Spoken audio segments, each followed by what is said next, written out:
Hello and welcome to Gotti TV, the straight talking YouTube channel. Yes, what have we got for you today? Before we start, you'll always remember to click and subscribe. Yes, we talk about organised crime. What comes to mind? Great Britain. You think Krays? The Kray twins, the Kray family, Joey Pyle? Comes to my mind. It comes to everybody when you think about organised crime. Yeah. And you go to America and you might think about maybe the Genovese family. And you might even think about the Gambino family. I can tell you, trust me, a gentleman I'm going to interview today, yes, has close ties with the Krays, the legendary Joey Pyle, and distantly connected to the Genovese and Gambino family. Yes, it's all yours right here on Gotti TV. Not Netflix, no, not that, not Sky, no other channel, right here, Gotti TV. The gentleman in question, it's all my pleasure to have on the show. He is, of course, a legend in his very own right, Mr. Ronnie Field. Welcome to the show, sir. Thank you. Thank you very much. Right, so, Ronnie, tell me, mate, we have a life, and it started, so tell us about your childhood from the earliest memories. Shit. Was it? Absolutely. Yeah. I was born in Epsom. Yeah. Went to live in Ching Village with my gran. She was an old tyrant. There was 7 brothers and sisters. There was more than that, but some of them died before I was born. She tortured me brothers. She didn't torture me. My Uncle Fred used to bash us out a bit, but I never got tortured. Ted and Peter and Billy. Oh, you've got your older brothers? Yeah, yeah. I'm the youngest out of all of them. Right. She treated them really bad, you know. When a doodlebug landed in Lumley Road, the side of the house blew out, and brother Ted and Peter were strapped in bed in the attic and ended up in the garden. And my mum said that's the fastest granny ever come out of the cellar, to get them unstrapped before the wardens come in, really? The air raid wardens. Yeah, she was a nasty piece of work. That's sad to hear, but may I ask, may I touch on why weren't you with your parents? What was the situation there? My dad left us all. He was in prison, but he left us before that. I always thought he was a bit of an hero to me, being bomb disposed and all that, but after getting to know my sister Pat, after many years, he's a bit of an arsehole. Presumably Sister Pat's quite a bit older than you then, was she? Yeah, she's just died a little while ago. Bless her. Yeah, there's only me and my sister Sissy left now. Right. Did you say Sissy? Sissy, yeah, my sister. Do you know my mum's name? Sissy. Sissy. Yeah. She was one of 7, and my mum's name was Mary, after her mum, but she got called Sissy. She was the only girl of 7. We've got that in common. Yeah. Yeah. So so then your sister Pat told you that otherwise. And what was the otherwise you learnt? May I ask? Yeah, you know, he was always off with other women and all that, but he was on bomb disposal during the war, and he learned to blow things up, so he carried on blowing things up when he come home, blowing safes and things like that. Oh, right. So he took his skilled skill to a criminal skill. Yes, yeah. Right. They done the Hawker Aircraft Factory in Kingston. Yeah. And they took all the wages there and all that. Right. But they also took the plans for the Harrier jump jet. Right. So they didn't have just hold the old builder looking for them. They had special branch and all that. So. And was the plans by the Harrier jump jet? Was that by design or by mistake? No, by mistake. Just right. When you empty a safe, you scoop everything out. In the nicest way, they wouldn't have had the knowledge what they were worth to somebody else. They probably would have been to the right person. He wouldn't have sold them to no one. He was British through and through. He was an Englishman. Yeah. I've got to give him. Well, that's good. And he's patriotic all the way. Yeah, he was patriotic. The word I was looking for. Yeah. He was patriotic. Yeah. Good. For the young viewer at home, wages. I mean, he blew a safe to get some wages. Now you think about it, you get paid monthly. Your cash don't exist almost. But in those days, it was all wages, and it was a massive part of robberies, wasn't it? So safe blowing in a big factory like was it the Orchard? Did you say? Was it the Orca factory for the area jump jets? What was the name? Orca, yeah, in Kingston, yeah. In Kingston, yeah. So a massive amount of wages. Oh, massive. So anyway, so Dad become a criminal, and he was always a criminal. He was even a criminal when he was a soldier, selling stuff and all that. You know what I mean? But he was doing bomb disposal, and that made him my hero. Until my sister told me really what he was like, because he left home when I was 5. He left everybody, left my mum, left us to the mercy of my gran and my uncle Fred, who weren't very nice. Well, I suppose they give us a roof over our heads and all that, but my sister Pat was in the workhouse with my mum and my dad weren't there. He was off with some bird, you know what I mean. But Pat was in the workhouse with my mum, you know what I mean. And when I was born, Pat was 13, I think, and I was just handed to her to. Really? So she sister become almost mother figure in between almost. Yeah, she did. Yeah, she always looked after me. Yeah. It was a tough old start then, mate, wasn't it? It wasn't a good start, but I didn't know no different anyway. Nah, well, I mean, you know, I always say this, and to other interviews, when I was a child, I had the love of my mum and dad. I thought it was nearly compulsory that everybody had that love and that bond.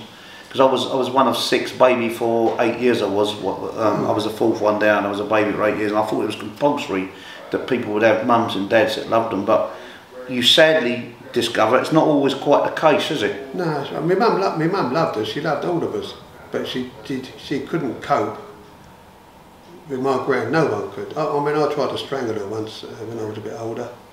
So she always left me alone after that. It almost sounds like a wicked old lady almost, was she? She was a wicked old lady, yeah. But I suppose in her own way she thought she was doing well, thought she was doing good, you know, but she's very brutal. Well, that's the problem. In them days, it was a natural thing to be brutal to people. Well, they come through, the only defence I can say to these people, my dad said he had one of his grandfathers was brutally tough. He said he had a grand that he remembered was absolutely adoring from another side, and he said he had a grandfather that he thought too rough, but when we reflect on it, you wonder they've been through 2 world wars. You wonder if they knew little different really to be tough, because, excuse my French, but fucking fighting all over Europe and the world. Yeah. Just as there is now, but that to even more extreme, isn't it? You know, we had a war in Ukraine, but I mean, World War I and II was at the highest level of war, wasn't it? Of course it was. Yeah. So did you school in Epsom? No, I schooled in Cheam. We went to live in Cheam. Yeah. A couple of houses down from the Prince of Wales pub. Yeah. Next door to there used to be auction rooms. So I went to Morden Road Boys School, Chatsworth Road Infants, Chatsworth Road Seniors. Yeah. And left as soon as I could. Yeah. I think I was the only one there without a uniform. Really? Yeah. I went off to, I travelled to the fairground when I was supposed to be at school, you know what I mean. I come back with my hair all long and all that, you know what I mean, and a bit of a teddy boy coat on and all that, and went to school like it and went home again about an hour later. So Cheam, for the viewer at home, is just southwest of London, about 12 miles from the city centre, just southwest of London? Yeah. Approximately? Yeah, about 10, 12 miles, 10, 12 miles, yeah, Cheam village. Yeah, okay, so you're just laying almost between Sutton and Epsom now, aren't you? Yeah, so tell us, what was your first fight? Because going forwards to come backwards, there is some times, and we'll touch on it later, trust me, viewers at home, there is some violence involved here. What was your, only a little bit, what was your first memory of a fight? I lost it.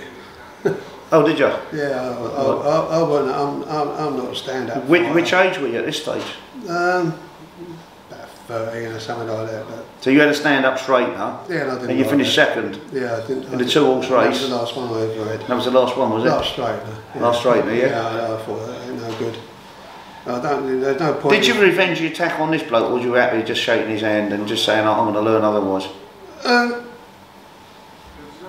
I don't think I shook his hand. I think I met him about 4 years later somewhere. Right. I won that time. Alright, well, I'm not going to ask by which means, but I know it weren't fisticuffs. No. But you levelled up. But there's more than one way of skinning the cat. Of course, yeah. And I'm a great believer in that. I'm a boxer, I'm a straightener man, yeah. My stuff was organised straighteners, go out, see who the toughest. But I will say this, if I took a liberty with people, yeah, and somebody levelled me up, I'd fully expect it. If somebody come and shot me for being a liberty taker, a bully, I'd fully accept it. So I can really see where you're coming from when you say level things up, because people shouldn't take fucking liberties, excuse my French, but they shouldn't take liberties, should they? I weighed about 9 stone, you know what I mean? If that. Yeah. And he was bigger than me, and he done me, yeah, fair enough, you know what I mean? And I accepted that, but I didn't like it. But I met him a few years later, and I paid It was 1-1. I paid, no, it was 1. Yeah. He didn't want the decider then? No, he didn't, no. So he could win that one, you win that one, and we ain't going to fight free, not in this case. He didn't want to know again after that, no. I've never been a fighter with me. I'll use anything. Tables, chairs, glasses, bottles, knives, baseball bats, anything. To get a W, anything to get a win. Yeah, I can't. Defend yourself. I can't fight. I can't fight. But you know a way out to. But I don't lose. You know, well, it ain't bad, then, is it? Ain't a bad record if somebody who can't fight seems to win, so it ain't too bad. No. Yeah. And if I did lose, then I'd be back. You'd be back. I think everyone knows that. You'd be back if you could be back. If I weren't dead, then you ain't finished, is that? Yeah, if they don't kill me, then I'll be back. Yeah, well, that's that was a similar mentality of criminals. Like I'm not comparing you.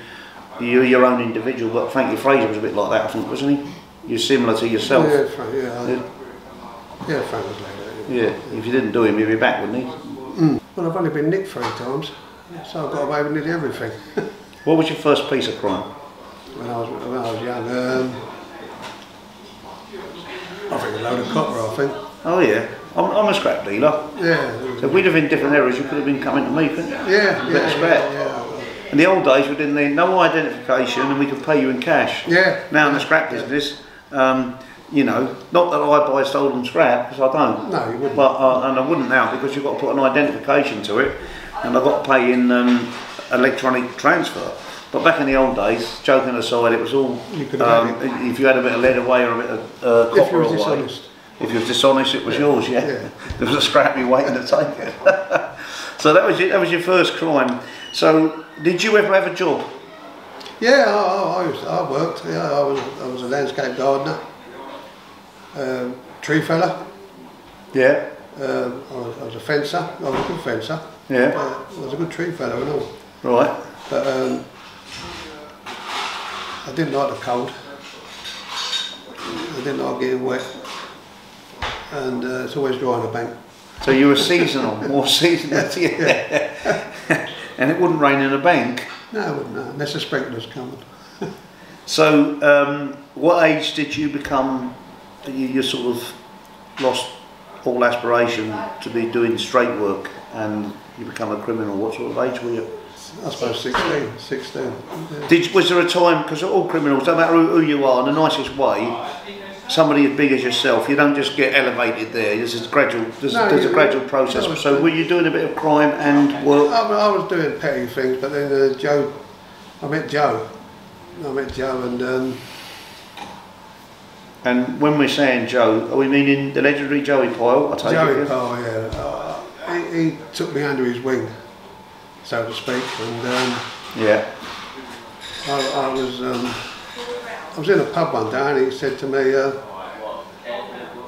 do you want to go to work? And I said, I knew what you meant straight away. I went, yeah, I'll prune some roses up somewhere.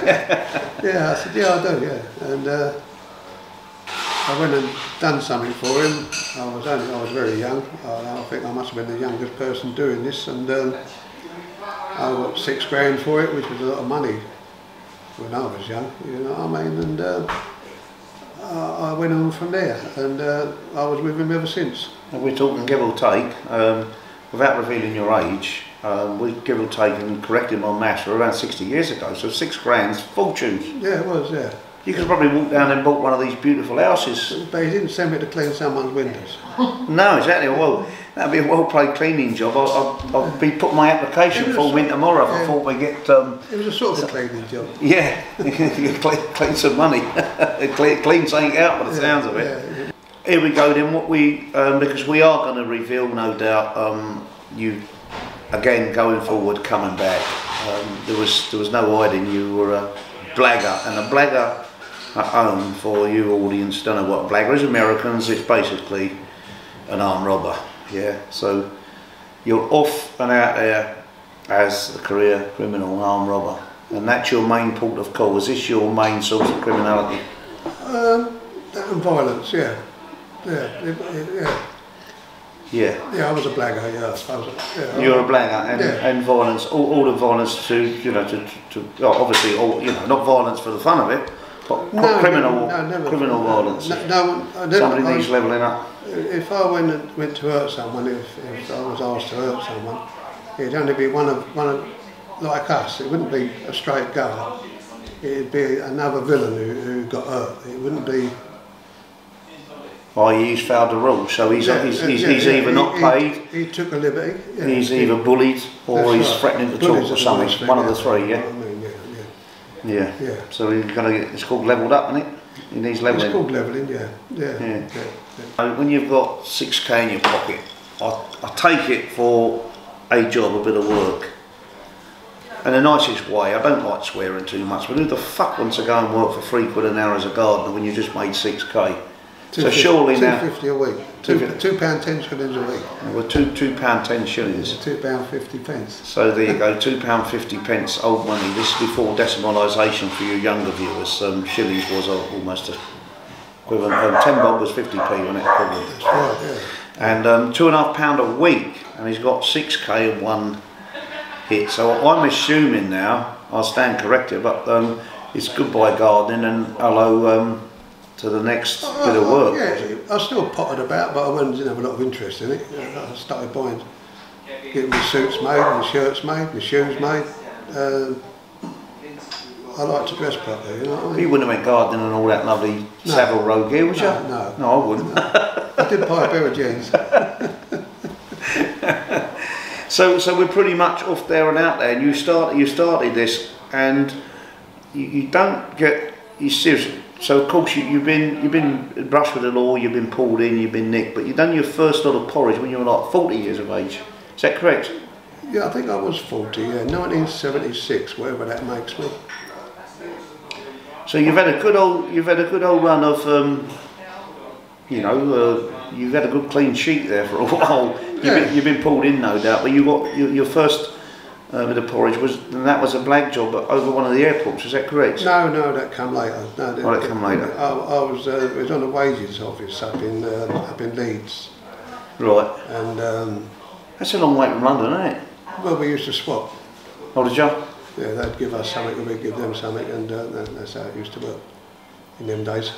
You couldn't do it now, you can't trust no one. Without mentioning names, what sort of towns would you swap information? Would it be Leeds City Centre, for example, Manchester? It was Leeds. Leeds and London, yeah. Leeds, Manchester. Manchester. So all the big northern cities, they'd swap a bit of work and vice versa? Well, they'd get in touch down here and we'd go and do that, and they'd do something down here, you know what I mean? And this all come via Joe's connections with Joe, at this stage with Joe it was all leading stuff. Everybody who ever knew was through Joe. Really. Yeah. Except for the people, I met a few people in Parkhurst and that. Yeah. Good people, solid people. Blackie Saxton, he's dead now. Ronnie Easterbrook, he's dead now. Yeah. You know, proper people, yeah, really good people. So when was your first proper nick? I thought it may have been the airport job, but I've done a little bit of research trying to do my own work, and plus you read a story, so I've got that wrong. So what was your first porridge? Was for a job? Did you say, was it in Leeds? Yeah, Leeds, wages office, yeah. Wages office, yeah. Yeah, we got nicked up there, coming away from a bit of work, coming down the motorway, and all of a sudden. We suddenly realised there was no cars behind us, just a rolling roadblock, and there's a couple of coaches across the motorway and on the embankment. We used to have sharpshooters in all them blue overalls and all that, and right. My mate said to me, when you say sharpshooters, was that the police? The old Bill, yeah. So they were known as sharpshooters, they had blue overalls on. Yeah, I don't know what they were called, F something, F19 I think, something like that. Yeah. And But these were the boys with their own arms. Yeah, they had all the rifles and that and all that. Yeah. They didn't have automatic things, they had the old Enfields, you know. Yeah. With the telescopic sights on, and my mate said to me, "Don't lose your clothes." I said, "Terrible temper. I mean, wherever you do one, don't lose your temper because we'll be all dead." Really? And I looked around and I said, "I'm very calm."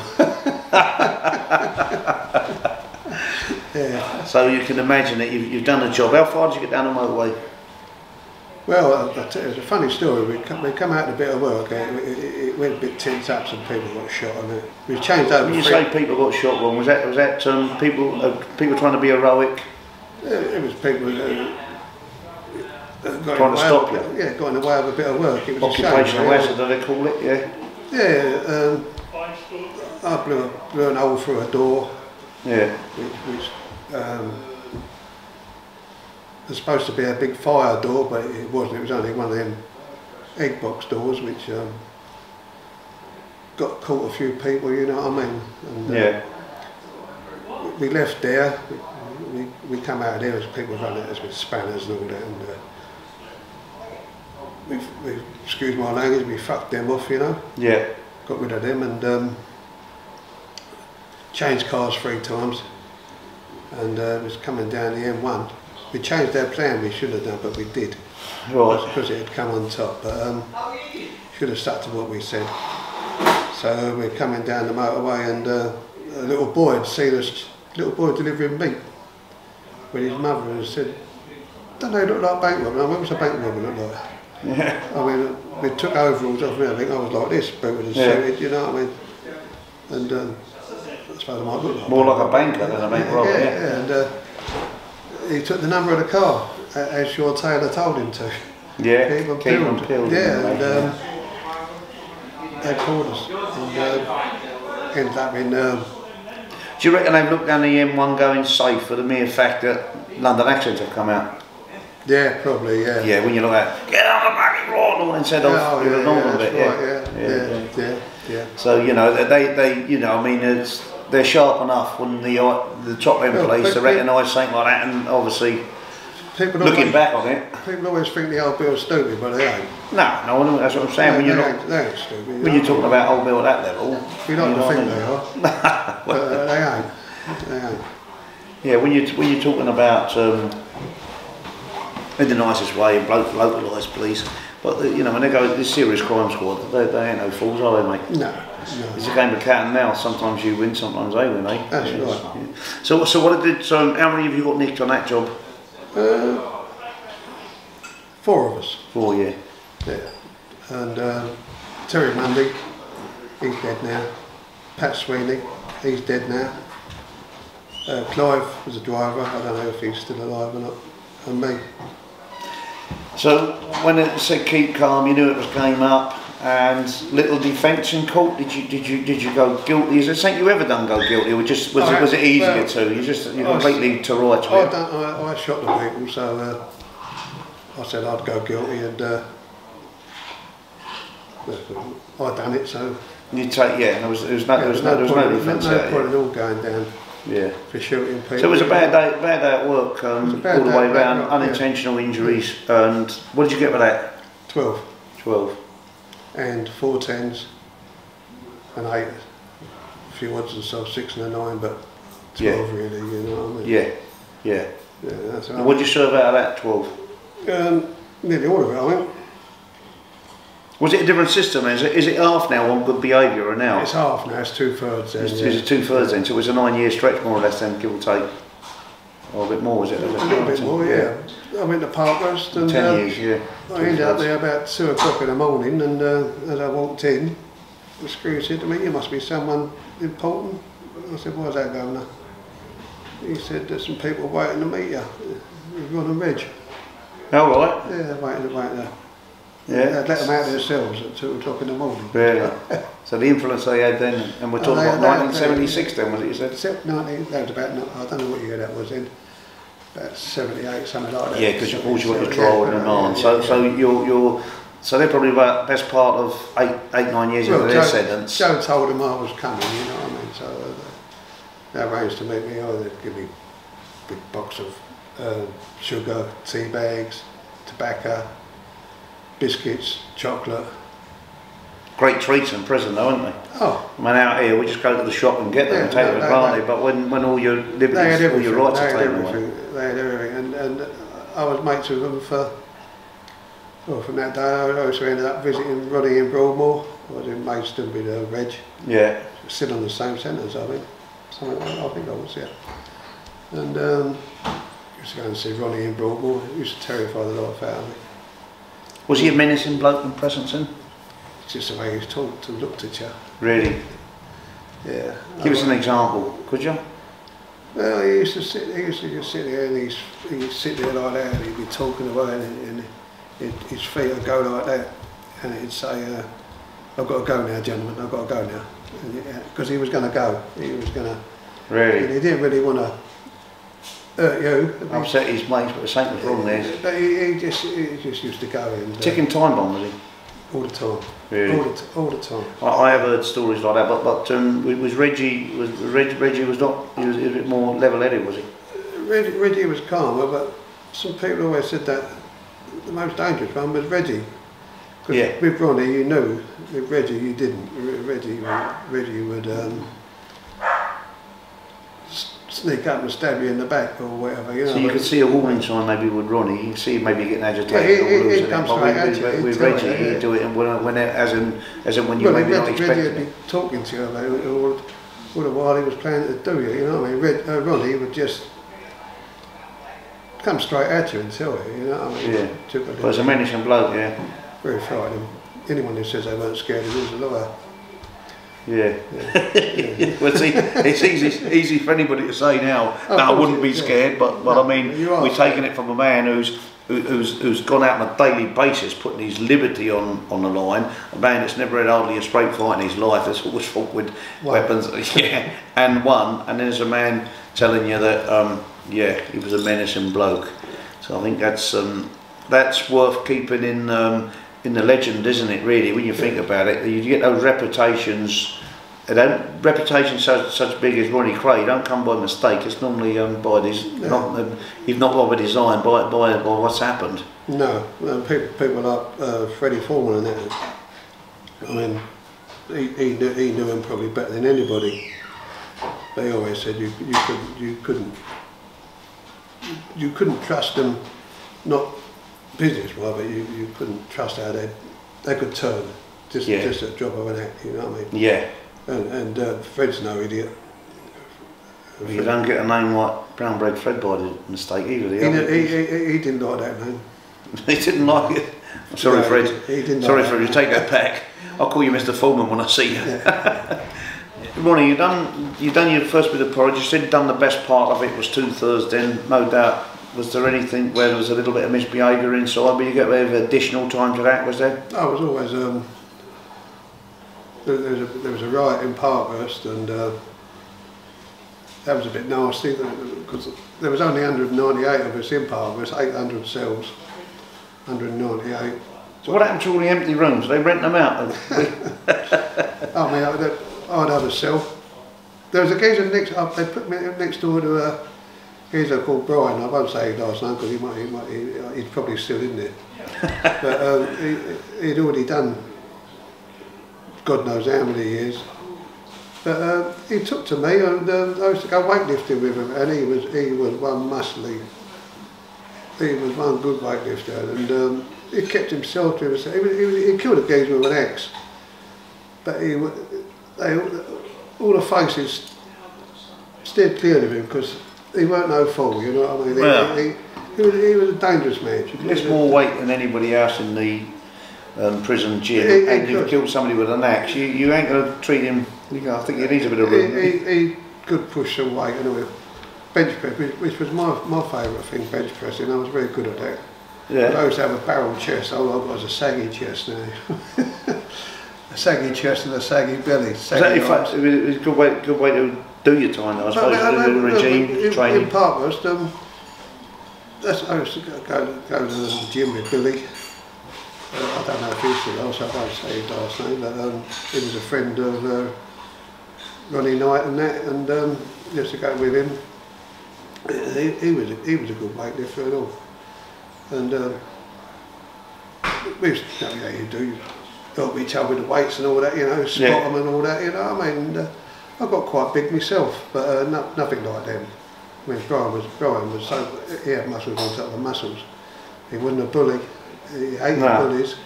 He was just a very quiet man, kept himself to himself. In fact, I'm sure I read something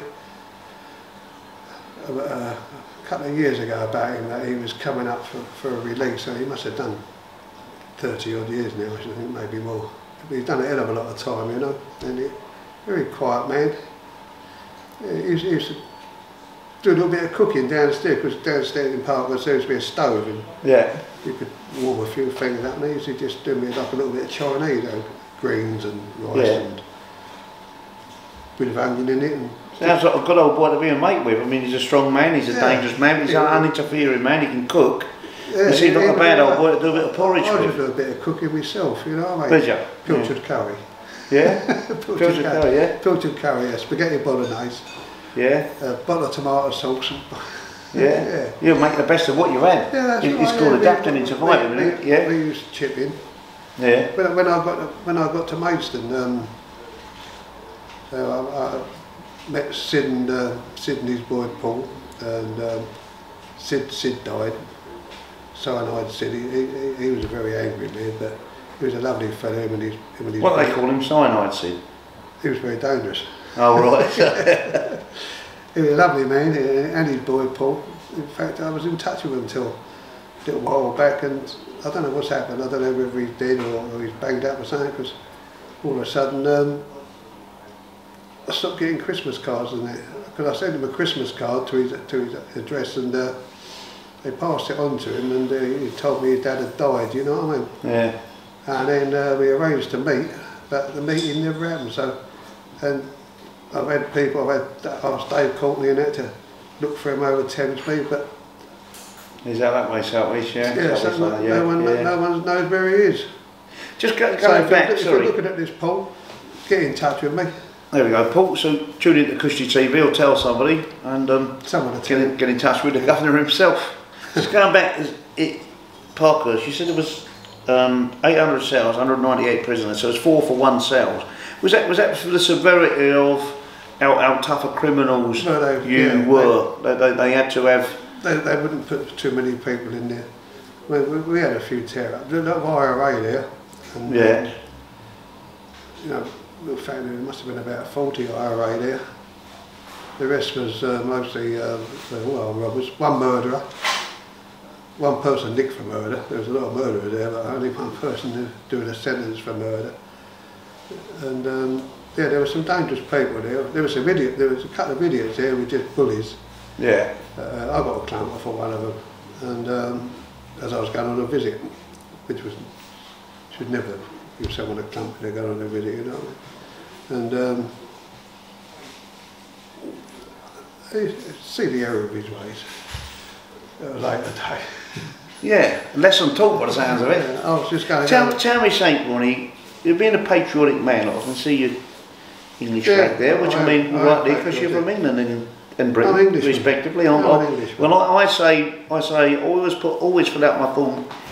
Nationality, English, British. Always put English. I'm proud to be British, but I'm English, just like yourself. Yeah. I never put British. Yeah. I put English, British. Yeah, just to clarify what I am. Yeah. So we're both very patriotic. Yeah. And we want peace moving forward some of these turbulent times, but how tough must it have been for a patriotic man like you, stand no nonsense, back in the days when we didn't have this political view? How tough was it being locked up with the IRA that have just let an explosive bomb off, you know, arguably in a shopping centre or something, which did happen many occasions, so we can't dispute that. How difficult must it have been to be near them blokes where you're completely separated? We didn't talk. I mean, I got very friendly with an IRA man, and he wasn't a bomber. I got friendly with him in Belmarsh.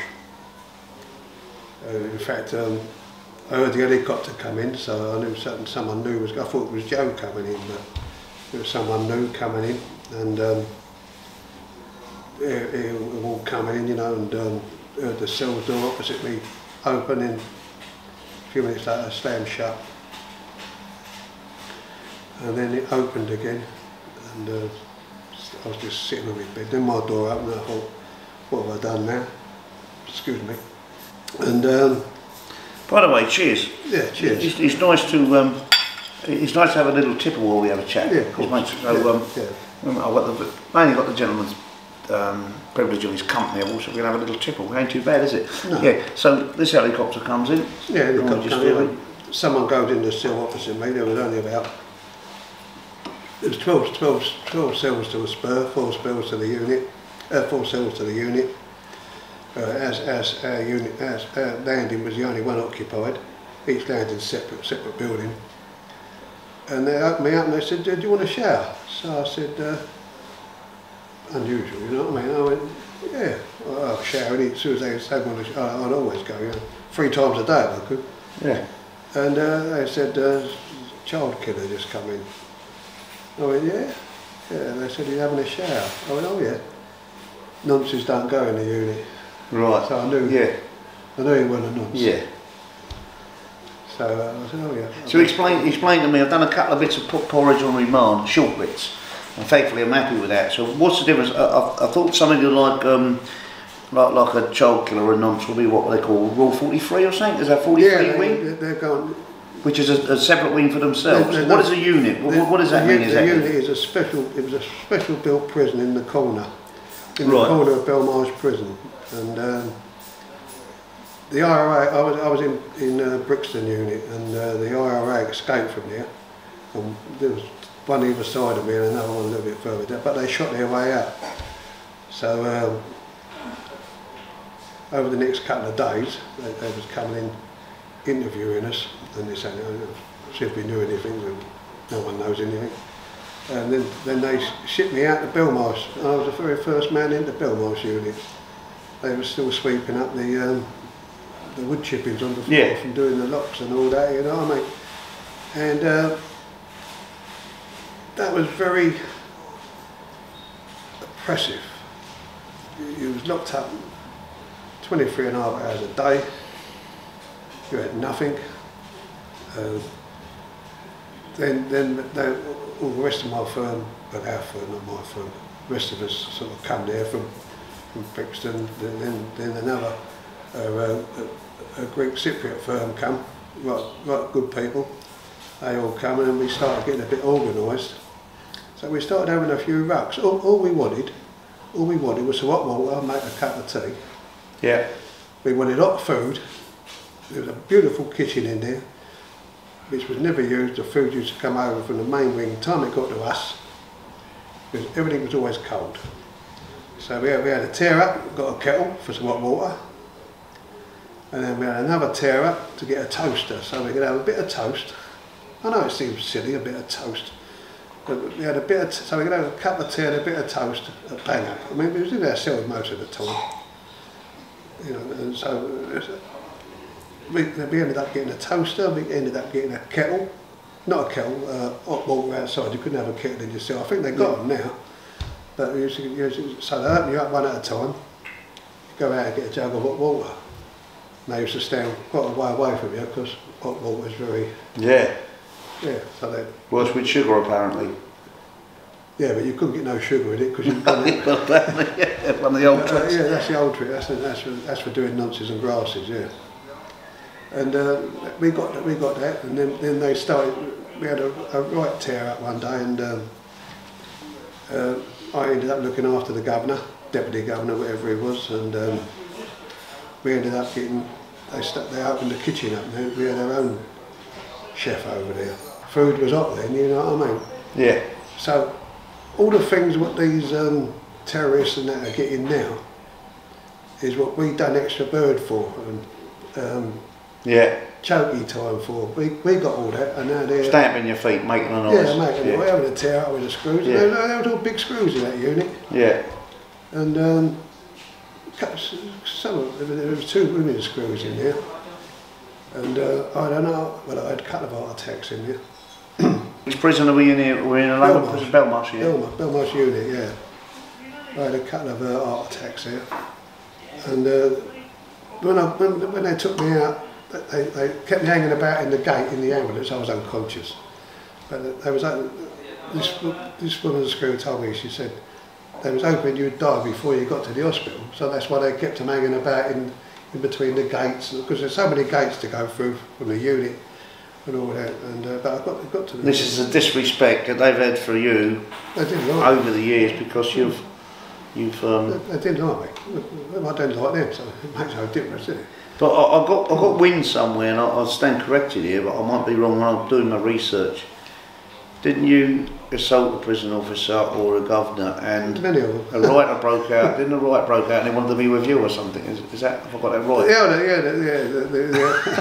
Yeah. So you enemy become his friend, was it? He became my friend. He got out of my arm. He didn't want to leave me. They wanted to hang him, the IRA. And it all sort of turned round, but I never actually got charged with taking the governor hostage. I got charged with stopping him from leaving his place of work or something silly like that, because they would have hung him. They didn't care. You know, they're all going home anyway on the Good Friday Agreement. Yeah. You know, yeah. So back to we touched on earlier, and I think we drifted off it by mistake. We touched on, they said, you can have a shower, there's a child killer coming in, so naturally right, thinking you're going to go and serve up the child killer, but you've thought ahead, you're more streetwise than that. It's a 43 wing for them, not as you said, the block. Did you call it a block or a section? What do you call your bit for the tough guys? The unit. A unit, sorry, a unit. So you're in your unit. It was a complete different prison. Completely different. Own walls, own governor. So he would never be there full stop, you know that, so you clocked that. Yeah. So now what happens, you go out for a shower, they're expecting you to serve him up, no doubt. I go in there, and there's all steam in there, so Irish boy said to me, "You alright, mate?" I went, "You alright, mate?" So he said, "What they told you I am?" And I said, "They told me you're a child killer." He said, "No," he said, "I'm an IRA man." I went, "Oh." So I said, "I don't really have it with it, you know, bombers and that." He said, "I ain't a bomber." He said, "I shoot people." I went, "Oh, fair play to you." And he just, he broke out of the maze. He'd broke out of a Cat A Nick up north, shot 2 old Bill, and I became quite friendly with him. Yeah. And I nicknamed him Dingus. Crocodile Dundee, yeah. Yeah. And many years later, my brother Ted's in Ireland fishing, in Southern Ireland, I think, in Southern Ireland. And he just got talking, and this geezer said to him, "Where'd you come from?" So he said, "Rose Hill." He said, "Rose Hill?" He said, "Is that near Sutton?" From Range Park? He said, "Yeah." They said, "What's your last name?" He said, "Field." He said, "I think I was on holiday for a long time with your brother." Yeah. That was me, of course. That was well, what a small world, what a company we never expected, would you? And he never brought a drink all day. Really? Oh, lucky Ted then. Yeah. But it was a pub full of IRA men. Yeah. Oh, there you go. So example, we've all been, I have been involved with so-called firms. We used to have teams of that, or bigger firms, like that side of London, this side of London. Yeah. And the harsh reality is, so there's a bit of friction there, but when you actually go to meet individuals later in life, or you get separated, it all goes out the window. So their political view, they have a standpoint, you have a standpoint, but it all gets blown out the window. You have a chat and you become friends. It's strange how that can happen though, isn't it? Yeah, I don't think I could have been friends with a bomber, because a bomb doesn't discriminate from women and children, does it? No, not at all, 100%. But someone who's an assassin does. Yeah. You know, I mean, so if he knows he's not killing a woman or a child or an innocent bloke, he goes out to kill someone. I can see the difference in that. Big difference, yeah. Massively. He didn't go out to shoot. He never. I don't think he ever shot a civilian. He shot an SAS major or a colonel, and arguably, without doubt, they would have shot him given the right circumstances, wouldn't they? I think they did shoot him. Yeah. They didn't kill him, but so this is different. If you're watching this, mate, remember the eggs. We had a little thing about the eggs. There you go. Yeah. You're watching this, the eggs. We had a big tear up over a boiled egg. Honest of my life. Yeah. So how would the friction go then if you're somebody who who then was plant the bomb, but then you wouldn't, would you be near each other, or was it just completely standoff? Was it? Just wouldn't talk. Yeah. Don't insult each other. You just don't have it. You know what I mean? You just don't have it. You know what I mean? That's fair enough. I mean, when after the tear up in Parkers, I was in the hospital there, and a couple of the because I've got to give them their due. If it started, don't matter who it was, they'd jump in. They'd be there.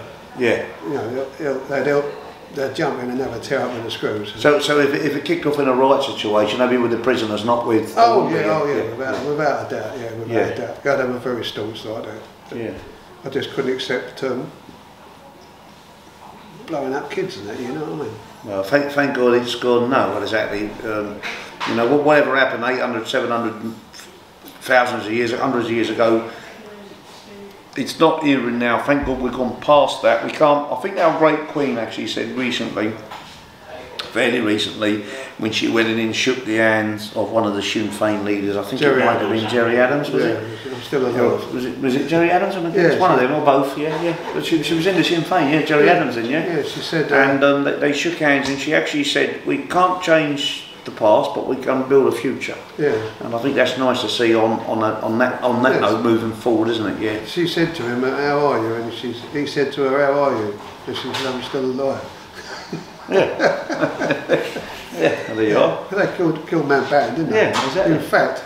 In fact, when that happened, the IRA and Parkers knew that night, the night before, because they said there'd be a big bit of news in the morning. That were a rude awakening, so to speak. Yeah, they said in the morning there'd be a big bit of news. They knew he was going to be blown up. Yeah. Yeah. But there was some quite high-ranking IRA, what we used to call the cheese roll and pint of Guinness men weren't in Parkhurst. They were all proper commanders and yeah, of course, yeah. So it leads us on to your second major crime that you got convicted for. It was a robbery at an airport. That's right, yeah.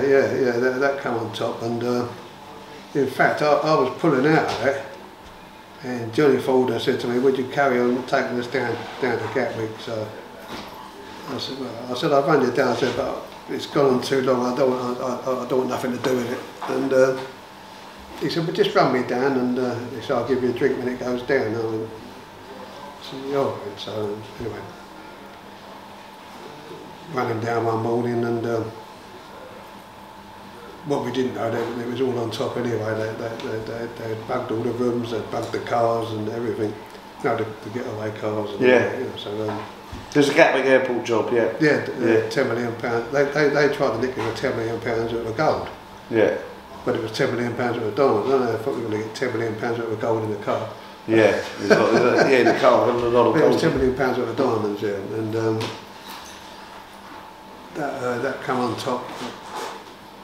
I was sitting in the car park, just going to go, and all of a sudden, all hell broke loose, and the sirens going, old Bill flying in everywhere, guns pointing out. They said to me, my gun had already gone. I never had a gun. And they said, put your hands down and open the door. I went, no, fuck you, mate. I said, you open the door. And I had my hands on, I said, and I shouted, people started coming out of the hotel, and I just shouted out, I'm unarmed. They got me out, because they were going to shoot me. So the reason if you'd have put your hands up, down, sorry. Yeah, opened the door, they'd have shot me. And they'd have thought you were going, they excused to go for a weapon. They said, later on in the morning, you and Johnny Folder, John's dead now, you were so lucky because you was going. So they just wanted you to go hands down, the door. In a pretend language under the door. He's gone for something. Their excuses. I'd have had a gun in my lap then. They'd have flown in. And I didn't have that. You know what I mean? So they wanted to shoot you. They wanted to shoot me and Johnny Folder. Yeah. They wanted you out of the way. Yeah, they wanted us dead. Yeah, and they was going to do it and all. Yeah. And I thought that was the time that I decided that a change of employment was. Yeah, well, yeah, if they want to, yeah, exactly. They wouldn't be dead, you know. Exactly. So did you ever hunt at this stage? Because you said to one of your mates you didn't half fancy that job anyway, and then it was already bugged. Did you just think, Shank? I said to him, I'm pulling off of this. But even if you had pulled off, it would have been too late anyway, because they'd have been bugged cars and stuff from previous meetings. Yeah, it was done for conspiracy anyway. Yeah. But he said, would you just run the stand? He said, no, I'll give you a drink. So I said, well, I ran it down, of course I will, you know what I mean? So I used to run him down, and the job went on far too long. And, yeah. These diamonds were supposed to be coming in, and they weren't coming, and they were coming in. Yeah, just all of it, yeah. And we was there far too long, and I said, I ain't having this. Not a sniff of diamonds anywhere, you know what I mean? Yeah. And they were there, funny enough. So, were they? Did inside informant somewhere, was it? Yeah. And they they told him what they told him and all, but they nicked him as well because he'd seen him talking to two of the others, and they said, Ron's going to kill you. You best tell us, because if you go to prison, Ron will kill you. That's what he told us anyway. He told me and John that we was going to kill him to make sure he didn't, because he was a straight goer. Right. And he weren't a bad fellow as it happens. He was all right. And he weren't the grass. I don't know who the grass was. Good job you didn't find out with them, wasn't it? Yeah. I don't know whether it was just the other two sloppy, you know what I mean? Do you think it pleases you when you look back that you didn't find the grass because you've had to go and do something again, or was it such disappointment and rage at whether grass you would love to have found them and just went to work on them? How do you look at it when you're doing your porridge? You simmer down, you just think, because they're out there, you can't change them, can you? You know, what I say is, there's always out there, aren't they? Always out there. If he's grassed once, he'll grass again, so he'll put someone else away. I mean, Joe had a great saying, and a friend of mine will tell you, you don't earn no points for not grassing, because it's something you shouldn't do anyway. Yeah. You know what I mean? I mean, people are coming here, you know, yeah, 100%, yeah. This is so and so. You don't win a gold star for that, do you? He's just finished 10 years, he's all right, he never said nothing. And Joe used to say, well, he's only done what he's supposed to do. Yeah, exactly. You're not supposed to say nothing. Yeah, exactly, yeah. Don't get no points for it, no, it's exactly. not done, you know what I mean? Just do what you have to do, yeah. I think I've gone all through my criminal activities, but never even well, I just wouldn't, as you say. They always used to say to me, tell us something you never know about Joe, and we'd go, right, easy on you, I don't know about Joe, you know what I mean? Yeah. That was it. They always wanted to know about Joe, always. Don't matter how serious the crime was that I was dick for, they wanted to know about Joe. Coming to your final big crime, at the start of this show I said when we mentioned the Krays, you knew the twins as commonly known. Mm-hmm. Just give us some insight there. But of all people, your last Gotti was none other than older brother Charlie Kray. Yeah, Charlie. Yeah, and you got 12 years with Charlie. 9. So you got nine years. You got 9 years. You got 9 years. Charlie got 12. Charlie got 12. Right. Okay. And we went up on appeal, and we was told he was coming down to 9, and I was going down to 6, and that was after 3 or 4 days at appeal. And when we went up to get the verdict on the appeal, the Lord Chief Justice was sitting there. Yeah. And he went, Nothing. Nitto. Out with that one. Yeah. So tell us, you said a bit about Ronnie Kray, Reggie Kray. How does Charlie sit within the twins? I mean, these boys are out there, the names are in lights, maybe be it for the wrong reason or the right reason, but every man and his dog knows the twins. Tell us about Charlie Kray. Of all the criminals in the world, including the world, okay, we're British, we're London, England, British, but all the criminals in the world, none can associate more with Charlie Kray. The twins have done their bit, they're serving 30, we know their fate, they've come out on their deathbeds. Oh, sorry, Ronnie died in prison, Charlie come out, they all died in prison. Reggie come out on his deathbed. What nobody knows, there's not a criminal alive had done the last job with the famous or infamous Krays, whatever you want to call them. You're the very man. You're his Cody. Tell us about the Kray family, Charlie Kray. There's not another criminal in the world, including John Gotti. We're going to come to John Gotti in a bit, but there's not another criminal in the world as close as you were. You're his co-defendant with Charlie Kray. So tell us what happened, how you got your porridge, how it went wrong. Charlie met these three geezers. He used to go up Newcastle or Birmingham, one of the places up there, and they used to go up there and to a nightclub and that. And these three geezers latched onto him and buying him drinks and all that. And Charlie never had a lot of money, and they was buying him drinks and lighters and all this, that and the other, gold lighters. Charlie Kray, it was such a pleasure to know you and all that and other. Yeah. And then Charlie's boy died. So I was already having it with Charlie. You know, used to come over to a wine bar we used to go to, Winners. Used to come over there and a couple of people, you know what I mean? Everyone used to come to Winners wine bar. You know, any face used to be, always faces in there. And Charlie was coming over and all that, and he said to me, I'm having a do for my boy who's died. His boy died, so he's having a do at the Fairfield Zoo, I think it was. And he'd invited these people down who were under cover of our bill, but they looked the part. They did look the part. Right. And Charlie introduced me to them, so we're standing there talking. So me and Charlie went for a beer, and I said to him, "How long you known these men, Charlie?" Because he was talking about a lot of things that really was a bit touchy, you know what I mean? And yeah. He said, "Oh, known them years." So I started talking to him, and but Charlie hadn't. He'd only known them a year, and that was a sad thing because he just wanted the money.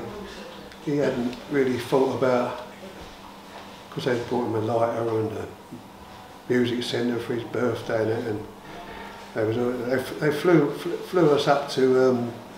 So when you say they wanted the money, what were they proposing? Now how are they trying to get they said to Charlie, set Charlie up? Where were we going? They said to Charlie, we want some cocaine. So he said, "Yeah, we can get you. We don't even know cocaine." And he said, "I can get you some cocaine. Can't we, Ron?" I said, "Yeah." He's on the take, isn't he? You know, he's going to take their money and that's it. You know what I mean? So I said, "Yeah." I said, "How much do you want?" I said, "Oh." So he's looking to be on the knockup. You think Charlie's looking to be there? There weren't no cocaine. No. Grab that. Oh right, okay. So you just start their money, right? Okay. Yeah, he's just going to have a draw off them. That's right, you can have a draw. So you take her under K or whatever it was. Yeah. Hypothetical amount of money, but yes, about 5 weeks after that, Charlie phoned me up, and he said, "Remember little geezers?" I said, "Yeah." He said, "Oh, they want to fly us up to Newcastle." So I said, "Yeah." I said, "Well, they want to fly us up there." He said, "They want to have a chat." I said, "What about?" He said, "Pardon me." He said, "I don't know." He said, "They haven't said." I said, "That's a bit strange, isn't it?" I said, "I don't really fancy it." So he said, "Oh, come." He said, "Keep me company." He said, it's a free weekend, they're paying for the hotel and everything else. So I said, "Oh, well, I'll come with you anyway." Up we go. Put us in this hotel. Proper piss up. The cocktail waitresses were old Bill, the barmaid was old Bill, everyone in the hotel was old Bill, except for us. Yeah. Yeah. One of them, Brian, all he wanted to do was keep throwing out brasses. Yeah. Yeah, with all the expenses, wasn't it? So yeah. They've gone out of the way to draw Charlie in. Kept going on for weeks and weeks and weeks. There weren't no coke. You know, I got approached by someone, I won't say who, and they said they could get us 2 key of coke. So I said, "Yeah, that'll do." I said, I'll take it. And I took two key of coke off one set of old Bill, run up to Newcastle and give it to 2 more old Bill, and we was all nicked. But I wouldn't have had nothing to do with him because I thought Charlie had known him for years. He told me he had, but he hadn't. He was So just, it's exaggerated the time he knew him. and don't get me wrong, I'm not saying nothing against Charlie. Charlie was a lovely man, he was a proper gentleman, and I loved him dearly, but he shouldn't have done that to me. And I think that's the first time I ever spoke about it. Really? Yeah. So do you think Charlie's exaggerated the time he knew him? He said he knew him for years and he didn't, he knew him for a year. Do you think though, if we go back with the notoriety that his brothers have got, the twins, how much this sounds like to me edging on entrapment? It was entrapment. I mean, because Charlie, you clearly said you didn't have any drugs. You didn't. It was that they were just leading. How much do they want? What then? A 70-year-old Charlie Kray or something, pushing up towards 70, 65, 70? No, he was 70 odd then. Just goes to show though. They just wanted the kudos of nicking the last of the Krays. The last Kray. Yeah, they wanted him out of the way, you know what I mean? He wasn't doing no harm. He wasn't even a villain, really. No, he was a buyer and seller of stolen. Well, I suppose he was a villain in that way, but more of a crook than a villain. He was a crook. He didn't go around shooting people and all that. And in fact, he told the twins when they killed Jack the Hat. They said, "This is the end of it all now. That's the finish now. You've done it." And of course, they got away with that for a little while. But the old Bill weren't having that going around killing. They killed a lot of people with. So he's a much milder man than Charlie. He was a gentleman. Yeah. He was a gentleman. Yeah. He was a proper gentleman. Well, it's nice to know. I've heard that many places, but to come from somebody like yourself, he was a gentleman. Who you both had the misfortune. So it just goes to show what the old Bill are about. As a man that would have carried on maybe selling a bootload of hooky gear here and there, and they've been trapped, and along the way, you wound up getting a nice, well, say nice is the wrong word, isn't it? Charlie used to put people together. You wanted something, he wanted something, he'd put you together and get a drink. That's all Charlie done. That was his game, yeah? He weren't a nasty man. He could have a row. Yeah. No doubt about that. He was a good fighter. Yeah, good fighting man, yeah. Yeah, good boxer, yeah. Professional boxer, I think. Yeah, he didn't go around shooting people and stabbing people and all that. How would Charlie have done with the twins? I know it's just a strange comparison. The twins had a fight, supposedly, if legend's right. They had fights with each other in the boxing ring and outside. Yeah. How would Charlie have done with them two in a straightener? Could he handle his younger twin brothers in a straightener I don't think he'd want to hurt them or fight them. He was a gentleman. He was just a gentleman, you know what I mean? But he's capable of being that sort of holding his own with them. Oh, he can hold his hand, no doubt about that. It's lovely to hear as a gentleman. I find it a sad situation from the legend that his brothers left behind. Famous, they're infamous, as I said, and to go and pick on a man because they've gone out of the way to entrap, not only entrap him, they've entrapped you, but you end up getting 9 years as well. Charlie's got 12, died in prison. Died in prison. Were you allowed out for his funeral? No, I nearly died in prison. I had another heart attack in there. No. In fact, the government, I went to see the governor the week Charlie died over something completely different.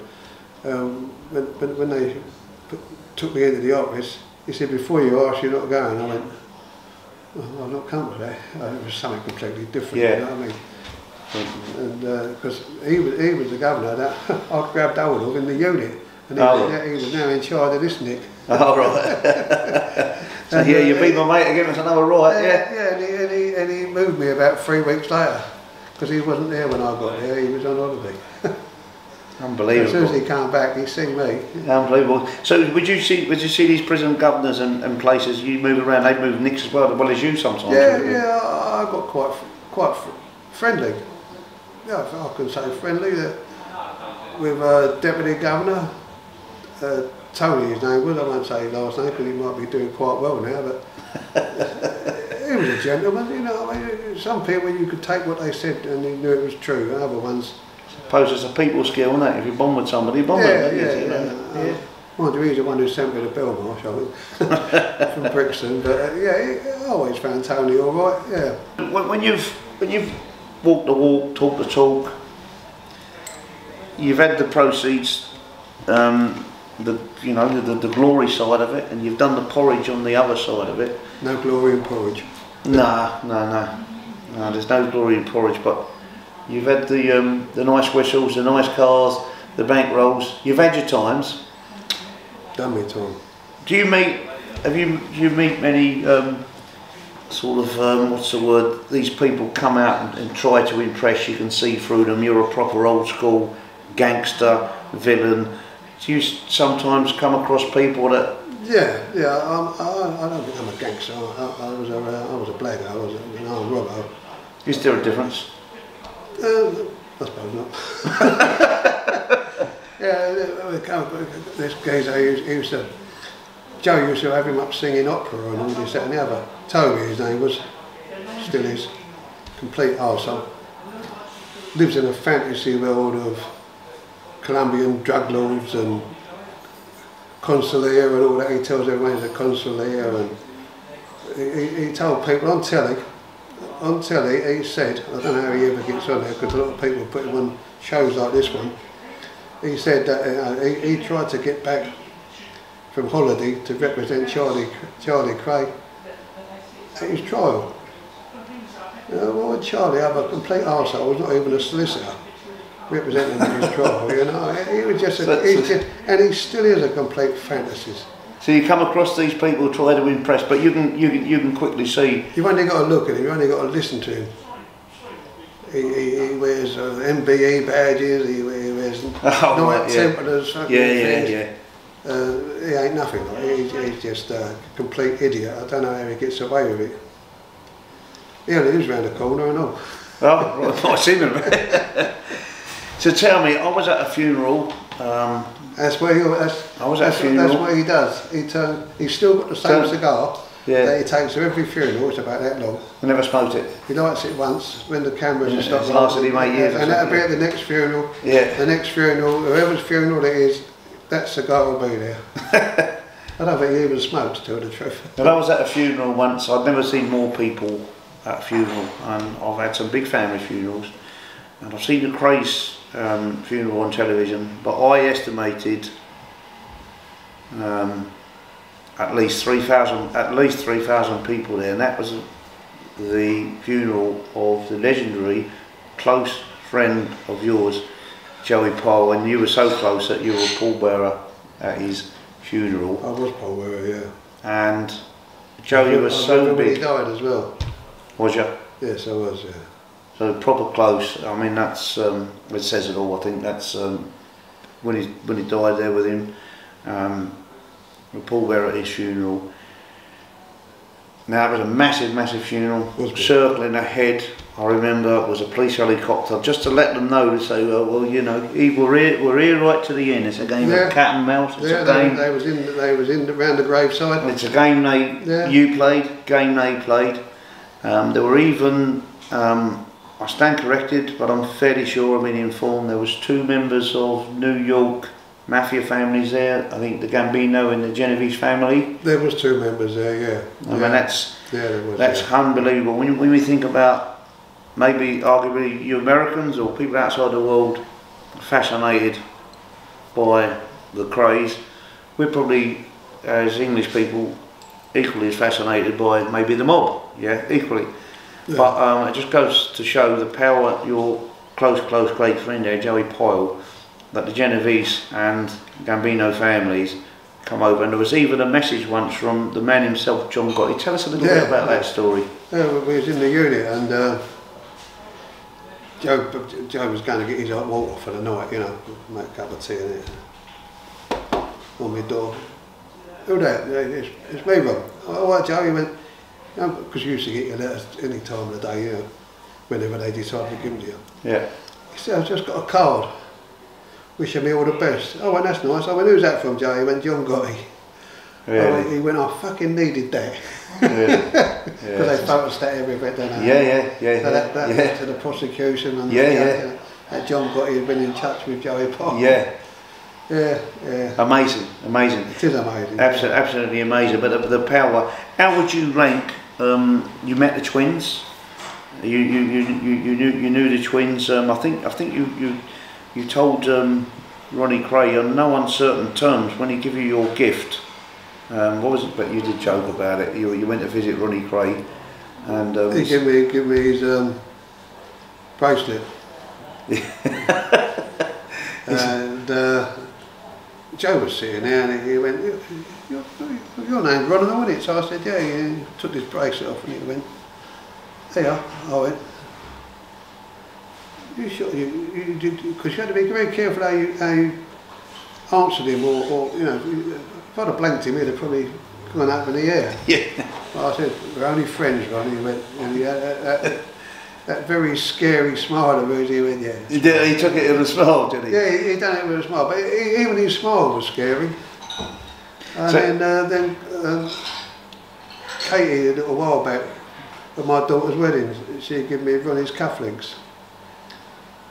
His gold cufflinks. Yeah, because he always wore them. Yeah, she said, I think you're the only person to have these, she said, and she was a lovely lady. Lovely, yeah. Kate, yeah, lovely lady, beautiful lady. So Ronnie, you were given a bracelet by Ronnie Kray. It was actually his wife Kate Kray gave you the cufflinks. You knew Reggie, Charlie was your Cody. You knew these people. The Genovese family, the Gambino family, have massive notoriety in the US. Now they're at your close pal Joey Pyle, your close staunch pal, who you're a pallbearer of, close friend. You were there when he died, right by his side. I was, yeah. How did Joey sit in? I mean, the British criminal, it's probably difficult for us to put him against the US criminals, but how did he sit in what the US fans at home can take in as what we know here in the UK? He's obviously got massive notoriety to have those people at his funeral. How did he sit in, including the Krays and all the other criminals, how did he sit in as a gangster in the UK to you? Joe was a governor. Really? I said to him once, many years ago, I went, Joe, I was very young, and I said, Joe, how come the twins are getting all this in the newspapers and all that? I said, they never mention us. He said, Ron, let them have the publicity, we'll have the money. Really? And that's the way Joe was. He was a businessman. And he was respected both sides of the channel. Yeah. In America. Across that pond, this side. Yeah, this side, up north, he could go anywhere. And he went between the twins and the Richardsons, the Arabs, everyone. He's friends with everyone. Wonderful. Wonderful. I had the privilege. He saved a lot of people from getting very badly hurt or even killed, you know what I mean? Even ironed out. He could talk to people and solve it. He'd rather solve a problem than cause one. He was a gentleman. But on the other side of the coin, if he wanted to switch a switch, he could switch anyone he wanted. He had all the power. Well, if you have people like, if you have all power like Gambino and Genovese family at your funeral, I think that says something, doesn't it? Yes, I mean I didn't know them people personally, but they were friends of Joe's. And they was at his funeral. And John Gotti had sent him a letter in prison, so... Yeah, I know, he didn't really need that. But wrong timing. But it come, you know what I mean? Yeah. Yeah, I mean, Joe was drinking and eating with him over there, you know what I mean? And yeah, Joe was very respected, man, very respected. I don't know anyone who had more respect from everybody than Joe did. He just commanded respect. You know? Lovely touching. It sounds almost like a touching thing to a good friend who's been gone now, what, 10, 12 years, Joe? 12 years. Now, it's a lovely story. How do we make ends meet these days, and what are we up to? Oh, I've got my pension. Oh, right, okay. And that... that's about it. That's it, that sort of keeps you satisfied and happy. Well, yes. You're still dressed nice and dapper, you're still turning on the all style. Old gear. All old gear. Paid by who in the past? We've say no more. Now, for the fans at home, now you've got to look at it, this is the way I like signing off, and you have a little bit of a deep think about this and come up with the answer when I put it to you. Through your career, Ronnie, you have had a 12. I think you've been sentenced to 28 years in prison. Yeah. Yeah. You've been pulled in for. You've been convicted of 5 shootings. 5 shootings, yeah. Yeah. You only lost 1 fight because you don't fight straight. You lost 1 straight, and the rest you done all right in. Yeah. Yeah. Yeah. I'm no good at fighting. You got pulled in for questioned for 4 murders. 4 murders, yeah. None, of course, which you didn't do. Of course, you didn't. No. No. Well, that sounds good. You've had a lavish lifestyle, and you've had the hardship prison. Do you have any regrets through all this life? Not for myself, no. For my family, yes. I regret for my family, for my daughter. For her mum, I mean, her mum was with me when I was at my most nastiest, brutal, not to her, yeah, but she seen things that women shouldn't really see, you know what I mean? Through all this life, with your regrets, certain sides of it for others, none for yourself. A young person out there looking at yourself, looking at the Krays, looking at being in close association with Joey Pyle, yeah, all of this stuff, looking at all that, anybody with any ideas about being a criminal, what's your message out there to any youngster watching? Don't start.